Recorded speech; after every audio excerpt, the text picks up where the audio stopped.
plan. No. Well, I hope everybody's ready. It's going to be another beautiful day today. It might get a little bit of rain this week. It's going to be a beautiful, beautiful day. So today we're studying the book of Judges. I always think it's good whenever we're doing our Sunday school lessons to kind of go back a little bit and talk about the book itself. The book of Judges, and not only that, when I first started studying the Bible, I told you guys that it doesn't necessarily read chronologically, but there's, and I didn't really understand the placement of the books and the reasons they're there, or at least some of them, not all of them. But this is a perfect spot for the book of Judges. It's in between, does anybody know what two books it's in between? Before I say it? Joshua and, yep, no, it's Joshua. Let's see here, make sure I'm right. Yep, I do believe it's, let's see here.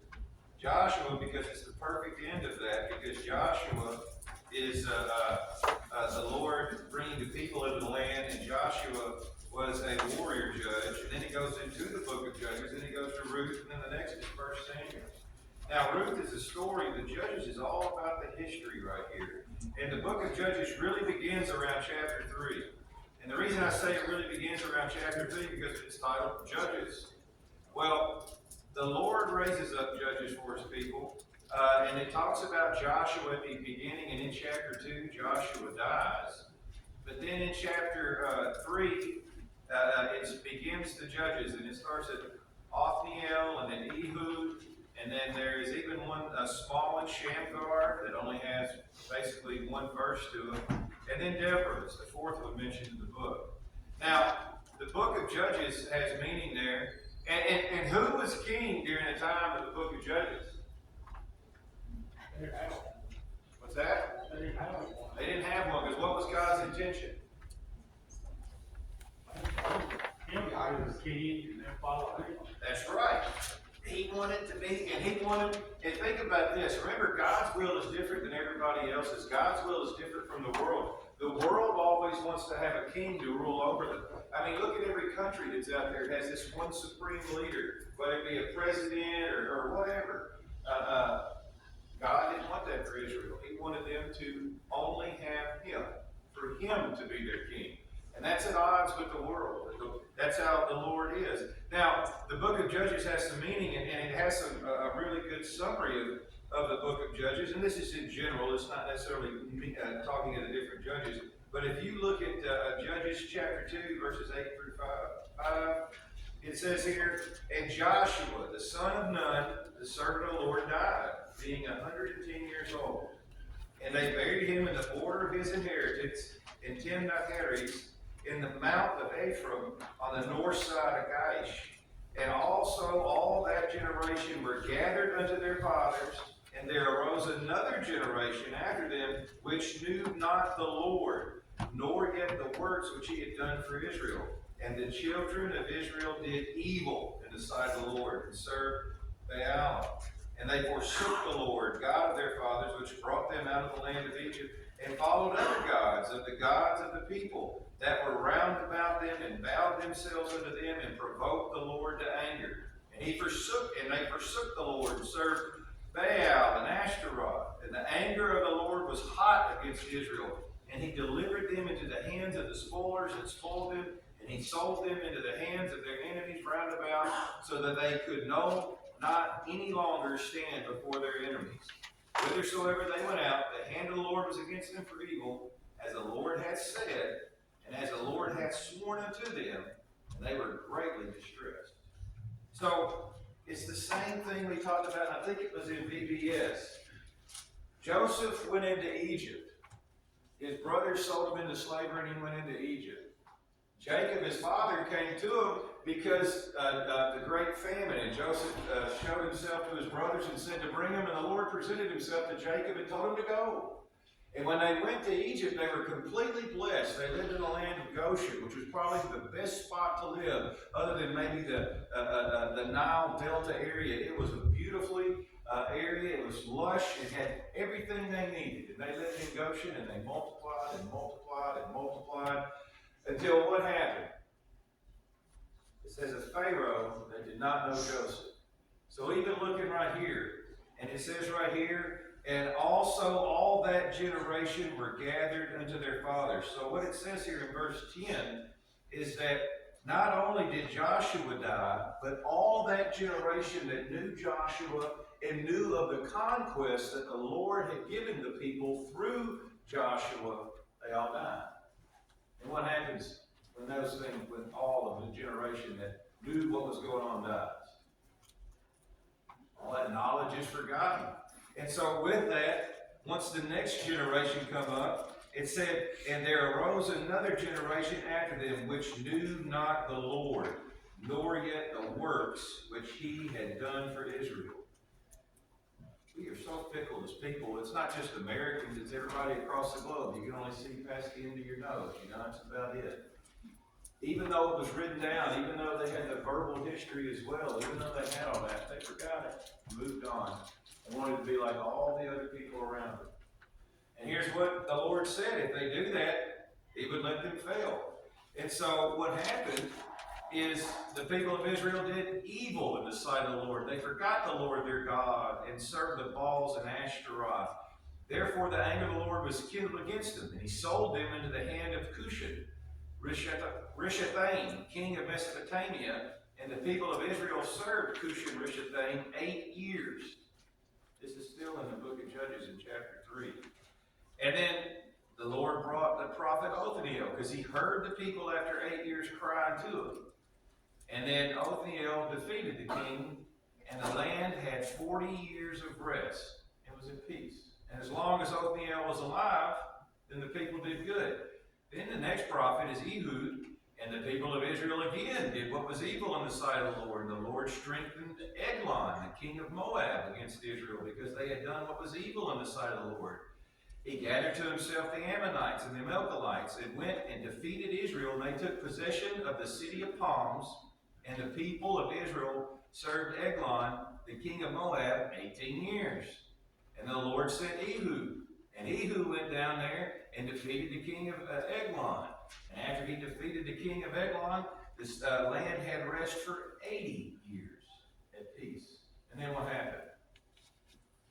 Take a guess. Ehud died. When Ehud died, after him there was Shamgar, the son of Anak, who killed 600 of the Philistines with an ox goad, and he also served Israel. That's all you know about Shamgar. You don't know about the length of time or anything. And then we get into days here in chapter 4. And the people of Israel again did what was evil in the sight of the Lord after Ehud died. And the Lord sold them into the hand of Jabin, king of Canaan, who reigned in Hazor. The commander of his army was Sisera, who lived in Harosheth Hagoyim. Then the people of Israel cried out to the Lord for help, for he had 900 chariots of iron, and he oppressed the people of Israel cruelly for 20 years. Each time the Lord saves them, what do? What is the first thing they do, or what is the one thing they do when the Lord finally comes to help them? So they were under Cushan Rishathaim for 8 years. They were under the king of Eglon of Moab for 18 years. They were under the reign of Ehud, king in Hazor, it says here, for 20 years. But what's it say right here in verse 3? Did the people of Israel cried out to the Lord for help?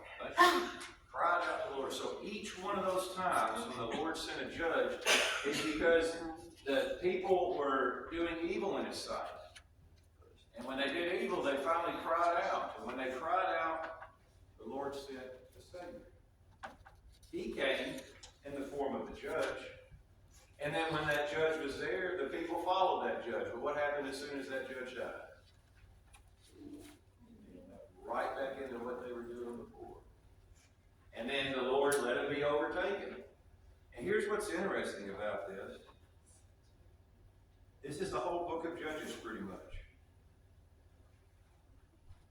If you go back, and let's see here.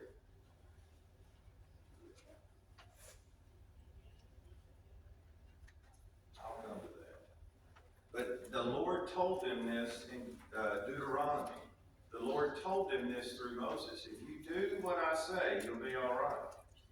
Now, we're sitting here now talking about Deborah, and we're talking about the king of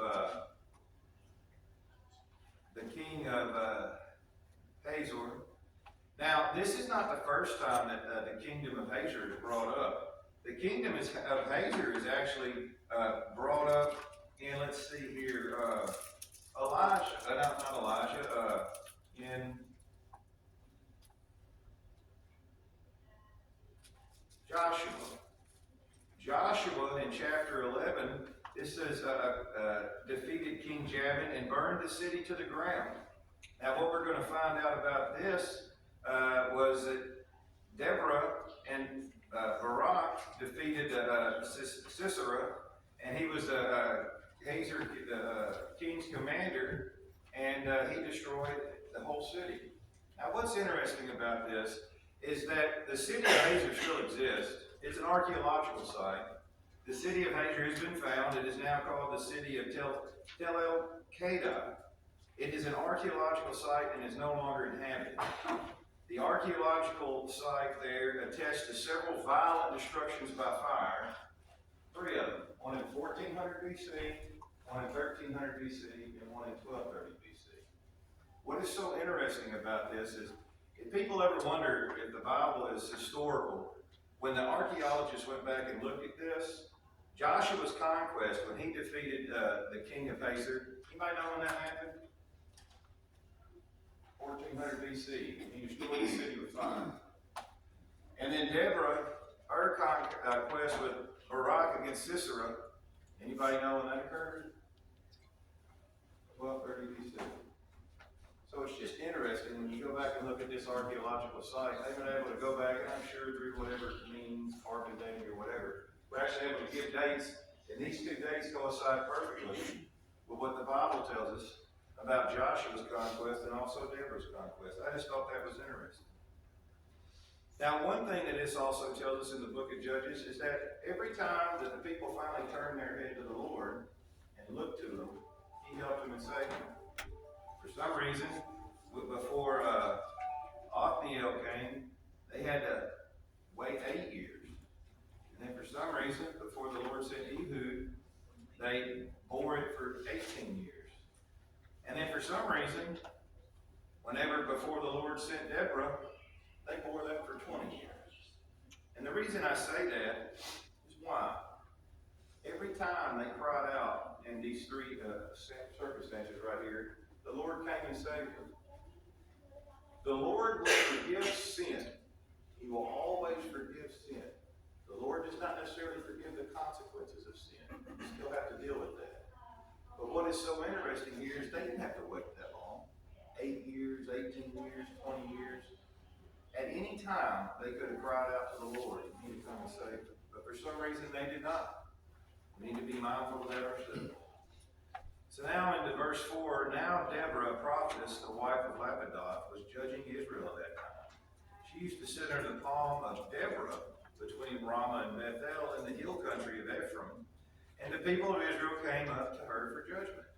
She sent and summoned Barak, the son of Ebinom, from Kadesh Naphtali, and said to him, has not the Lord, the God of Israel, commanded you, go gather your men in Mount Tabor, taking 10,000 from the people of Naphtali and from Zebulun, and I will draw out Sisera, the general of Jabin's army, to meet you by the river Kishon with his chariots and his troops, and I will give him unto your hand. Barak said to her, if you will go with me, I will go, but if you will not go with me, I will not go. And she said, I will surely go with you. Nevertheless, the road on which you are going will not lead to your glory, for the Lord will sell Sisera into the hand of a woman. Then Deborah arose and went with Barak to Kadesh. And Barak called out Zebulun and Naphtali to Kadesh, and 10,000 men went up at his heels, and Deborah went up with him. So we are introduced here to Deborah the prophetess. You know, some may find it interesting that there is a prophetess, a woman prophetess in the Bible, but she's not the first, she's not the only. Examples here are Miriam in Exodus, Huldah in 2 Kings, Anna in Luke, and Philip's 4 daughters are mentioned in the book of Acts in chapter 21. Anna was the one that prophesied about Jesus in Luke chapter 2. So there's always been women who do that. The Lord calls people anytime they want, and in this case, he called Deborah. Now, Deborah did not win the fight, we know that. It was Barak that won the fight. But what I find interesting here is, well, actually, let's take a step back. Deborah, it says here in verse 5, she used to sit under the palm of Deborah between Ramah and Bethel in the hill country of Ephraim. And the people used to come and visit her for judgment. I find that interesting because you would automatically think that, well, they named a tree after her, right? No, that's not correct. If you actually go back to Genesis 35, it's interesting how the Bible does this. If you go back to Genesis 35 and look at chapter 5, you will see where it says, and as they journeyed, a terror from God fell upon the cities that were around them, so that they did not pursue the sons of Jacob. And Jacob came to Luz, that is Bethel, which is in the land of Canaan, he and all the people who were with him. And there he built an altar and called the place El Bethel, because there God had revealed himself to him when he fled from his brother. And Deborah, Rebekah's nurse, died, and she was buried under an oak below Bethel. So he called its name Aleph-Bahuth. But the tree of Deborah there, the palm of Deborah, is actually named after Rebekah's nurse. It's interesting when you go back and you're reading the Bible, and there'll be this one line in there that isn't necessarily pertinent to the whole story. Just like there, Genesis 35 and 8, the story of Rebekah's nurse dying there isn't very important. Until later on, you get a mention of it in Judges chapter 4 with Deborah, the prophet. So the people used to come and visit her there.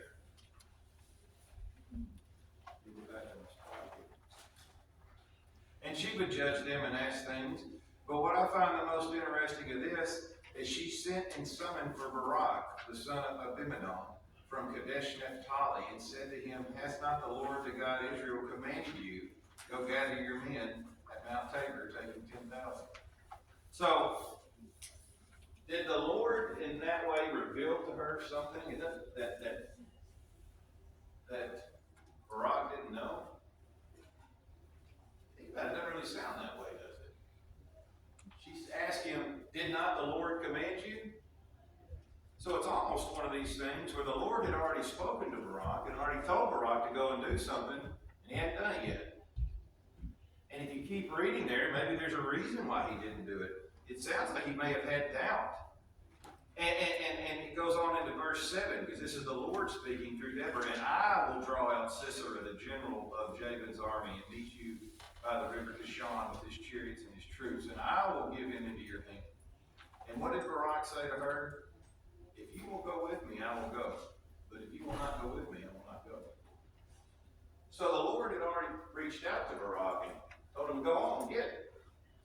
Commanded you to go. He'd been waiting for whatever sign, apparently. It sounded like he had doubt. It sounded like he didn't fully trust that the Lord's will was going to be with him, that that work was going to take place. And so the Lord wanted this to be done. And so the Lord sent a message to the prophet Deborah. And she reached out to Barak and called Barak and asked, have you not perceived this? And you could see the doubt right there, because she told him that you need to go. Summon them in. This is what the Lord has said. He said, well, I will. She'll go with me. And then listen to where it goes right there. Because he said that, because it said, go gather your men, I will draw out Sisera to meet you by the river in his chariots and troops, and I will give him into your hand. So who's the him? That's Sisera. That's the king of Hazor's general. And the Lord explicitly said, I will. But since he only would go, since Barak would only go if Deborah went, then it says there that she said, yes, I will go, but arose and went to Barak and said, but I will surely go with you. Nevertheless, the road on which you are going will not lead to your glory, for the Lord will sell Sisera into the hand of the Lord.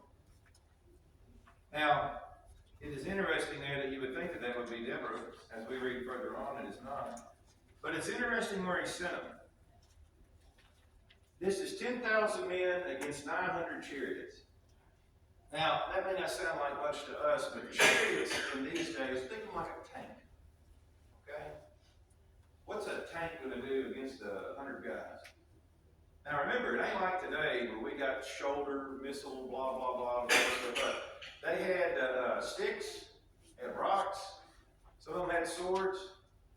What were 10,000 of those men going to do against this well-trained army of 900 tanks coming at them? And think about it. If you were going to be a bunch of foot soldiers trying to fight a battle like that, is it going to be better off for you to be up in the hills or down in the flat plains? Now, I'm not asking any of y'all to be a general or anything. Just think about that. And so what did the Lord do? The Lord told him to leave the hills and go down to the plain. Go down to the Kishon Valley by the Kishon River, and you'll fight this. Now, not all, but most areas around the rivers, I'm sure they have like floodplains. I'm sure it's flat. Where they had a disadvantage, not only just because of the chariots versus the manpower, but would they be at a disadvantage because of the geography? Yeah. But again, what's the point behind it all? Everything the Lord does goes against the secular world.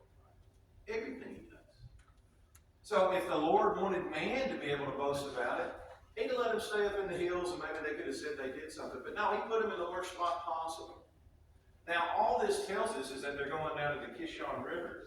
Now, the Kishon River, the word Kishon, K-I-S-H-O-N, has the meaning of a snarer or a place of snaring. It comes from the verb bosh, meaning to lay bait or to lure. So anytime you hear the Kishon Valley or the Kishon River, just think of that. Now, there's something very prominent that happened in the Kishon Valley. And the Kishon Valley was Elijah. I was drawing a blank at what it says Ezekiel. Elijah fought the prophets of Baal there. Elijah called down the Lord's fire to consume his offering. Remember, he had poured all that water on top of it and had put the ox up there and water, and the fire came down, and the fire not only consumed the offering, it consumed the rocks, it lapped up the water, it took everything. And then there was 450 prophets of Baal that all morning long, Elijah had been taunting and had gone in trances, just trying to do their thing, cutting themselves and all, and couldn't do nothing. And so he had the people gather, all of them, took them down to the Kishon River, and there they slaughtered all 450 of them. Again, a place of snaring. Think of how the Lord has used that area. So what's even more interesting about this, if you go to chapter 5, you really can't study Judges chapter 4 without studying Judges chapter 5. The song of Deborah and Barak is the history of what happened in chapter 4. If you look at chapter 5, verses 20 and 21, it said, "From heavens the stars fall. From their courses they fought against Sisera. The torrent Kishon swept them away. The ancient torrent, the torrent Kishon, march on, my soul, we might." So the Lord caused a flood to come. The Lord took them down there on purpose. And the one thing that Barak did do is he followed that. Though he questioned it, wanted Deborah to go, he didn't argue about it. That our text doesn't show us that. He went down there. And no one is ever going to be at a disadvantage. The Lord sent his will. What does he have power over? Everything. I mean, if he wanted to, he could have wiped them all out by sending an archangel. But in this case, he used Mother Nature. It's all of his force. And he wiped the whole army out. And then you can read the rest of it. I mean, he wiped them out. Every single one of them. The wheels of these chariots, think about it, when they just gotten mired in the mud and everything and been just immovable. But yet the men on feet were going to be able to overtake them. And the Hazor kingdom, those soldiers fled away. And they ran after them and took them and killed all of them. It was the Lord's will. And so what this is telling us right here was that when the Lord had called out to Barak, he was putting judgment on Hazor. And that's why the city of Hazor had been destroyed multiple times. It is also Joshua who put judgment through, the Lord put judgment on them through Joshua with the kingdom of Hazor. Now, what is so interesting about this is that how the Lord works. He sent them down there at a spot where they're going to be disadvantaged. If you go back and look in Genesis, the Lord did the same thing. The Lord told Moses to have the people encamp by the Red Sea. Now, what he told them, though, he said to turn back and camp in front of Pi-Hahiroth. For the Lord knew that the Pharaoh and Egyptians were watching the route the Israelites were taking, and Pharaoh would harden his heart, and Pharaoh said, they are wandering in the land, the wilderness has shut them in. And when the Lord hardened Pharaoh's heart, he ran down there after him. Now, the Lord was going to do a work. Moses didn't know what he was going to do, but they took his word, and they camped there at the Red Sea. They were sitting there like bait. Just sitting there like bait. And so the Egyptian army came up with all their chariots and everything. And what did the Lord do? What did he do at the Red Sea?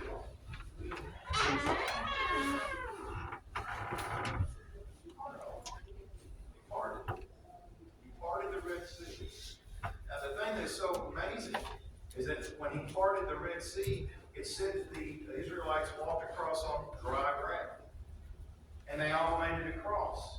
And he stood as a pillar to hold back the army of the Egyptians. And then he removed that, and Pharaoh went running after him. And then it even says that their chariots got mired. So it's amazing that the Israelites went across on dry ground, but he left the walls of water there, but then the ground started getting wet. And then once all the Israelites were across, he just brought it all down on top of them. Again, the Lord used his will, just like he did the tomb of Kishon. He used his will to, in Mother Nature, to bring them and subdue them into what he wanted. So, the Lord is, let's go down to verse 14. And in verse 14, and Deborah said unto Barak, up, and for this is the day in which the Lord hath delivered Sisera into thine hand. Is not the Lord gone out before thee? So Barak went down from Mount Tabor, 10,000 men after him.